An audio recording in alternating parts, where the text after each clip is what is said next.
Stimulants have long been known to enhance combat performance, keeping personnel awake, alert, and hence alive after prolonged periods of fatigue. Intoxicants also take off the edge, enabling soldiers to cope with the traumas of the battlefield. Drinking and drugging rituals have even helped soldiers bond, which is crucial for group cohesion and morale. And since long periods of boredom are also part of war, soldiers have even reached for intoxicants because they simply had nothing else to do. Drugs and warfare have always gone hand in hand, from Homeric warriors drinking wine and taking opium, to German Wehrmacht troops taking methamphetamines. The truth is, soldiers have been fighting while high for much of history. Consider the following examples. The legendary Viking warriors known as berserkers were renowned for their ferocity in battle. Witnesses say they fought in a trance-like state of blind rage, howling like wild animals and biting their shields, and even often unable to distinguish between friend and foe in the heat of battle. Recently, a new name has started to become popular for them: the Mushroom Warriors. This is because it's believed that they took mind-altering substances in order to bolster their fighting capabilities.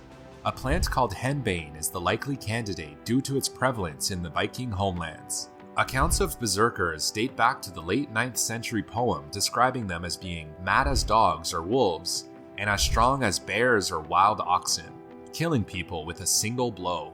Specific attributes can vary wildly among the accounts, often veering into magic or mysticism.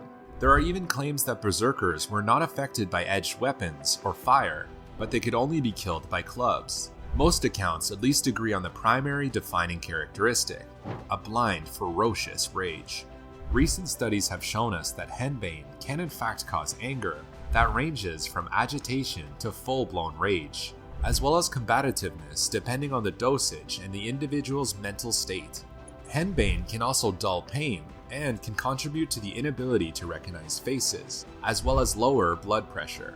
All of these findings support what first-hand witnesses of berserkers would describe.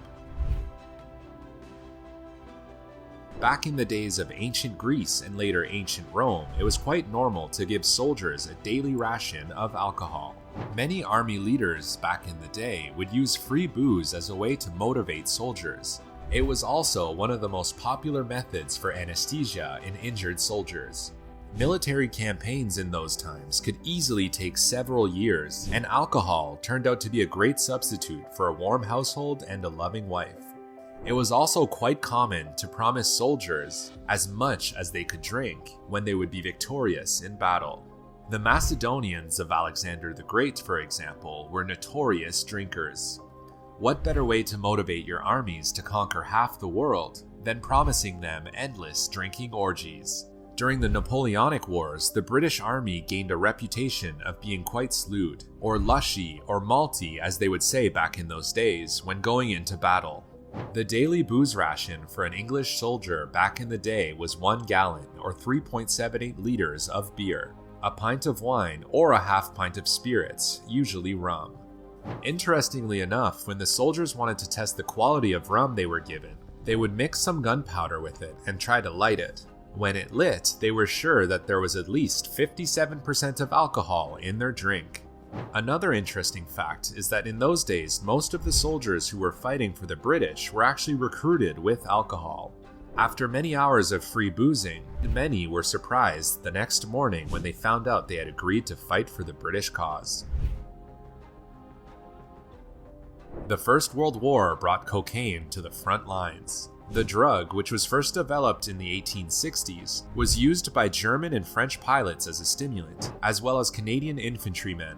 The British Army even issued a medicine containing cocaine and an extract from the kola nut, known as tabloids or forced march. It was said that cocaine would encourage fearlessness and often combat fatigue. Self-prescribed consumption was also widespread as cocaine proved to be an effective boosting aid in the trenches. Incredibly, London pharmacists sold medical kits containing cocaine and heroin. Girlfriends would happily buy the boxes, advertised as useful presents for friends at the front, and eagerly sent them to their boys, fiancés, and husbands on the front lines. One quote from a Vietnam veteran's daughter is quite striking. "My dad very rarely talked about Vietnam. He was an NP in the Army, although he did tell me that he was stuck guarding a bridge for over 24 rotations and was supplied with coffee and copious amounts of cocaine when on that detail, all by his superior officer. The use of methamphetamines, better known as crystal meth, was particularly prevalent during World War II. A pill form of the drug was distributed by millions to Wehrmacht troops before the successful invasion of France in 1940. Developed by the Temmler Pharmaceutical Company based in Berlin, Pervitin was introduced in 1938 and marketed as a magic pill for alertness and antidepressive, among other uses. It was quite briefly even available over the counter. A military doctor, Otto Ranke, experimented with Pervitin on 90 college students and decided based on his results that the drug would help Germany win the war. Using Pervitin, the German soldiers could stay awake for days at a time and march many more miles without resting. Over 35 million tablets of Pervitin were used to fuel the Nazis' blitzkrieg invasion of France. It should be noted that Germans were not the only ones using performance-enhancing drugs in World War II. Allied soldiers were known to use amphetamines, commonly known as speed, in the form of Benzedrine, in order to battle combat fatigue. Although the use of drugs can greatly increase the effectiveness of any given soldier, it can also severely hamper them. To finish off the video, here is the British testing LSD on their soldiers. The drug was administered in a drink of water given at the start of each day's exercise. 25 minutes later, the first effects of the drug became apparent. The men began to relax and to giggle. But this man was more seriously affected and had to be removed from the exercise. After 35 minutes, one of the radio operators had become incapable of using his set, and the efficiency of the rocket launcher team was also very impaired. 10 minutes later, the attacking section had lost all sense of urgency. Notice the bunching and indecision as they enter a wood occupied by the enemy. Almost immediately, the section commander tried to use a map to find the location of troop headquarters, and a prisoner's escort had to have the way pointed out to him, although it was in plain sight, 700 yards away over open country.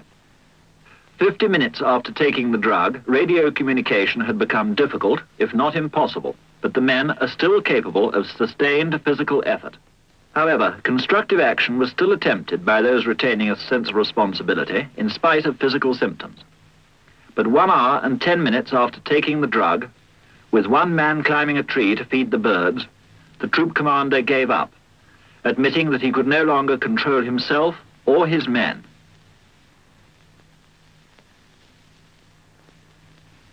He himself then relapsed into laughter.